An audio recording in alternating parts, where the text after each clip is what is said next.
Extra taste கூட பாதாம், காஞ்ச திராட்சை, முந்திரி இது எல்லாத்தையும் போட்டு நெய்யில் வறுத்தெடுக்கலாம்.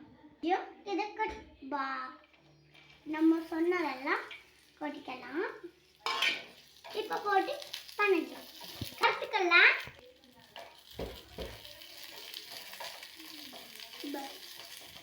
இப்போ வறுத்தது எல்லாத்தையும் எடுத்து பாயாசத்தில் ஊற்றி இப்போ போட்டுக்கலாம்.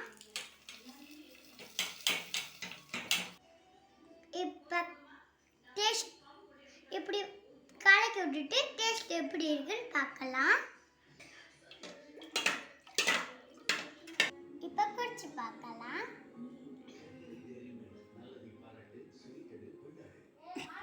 இப்போ வீட்டில்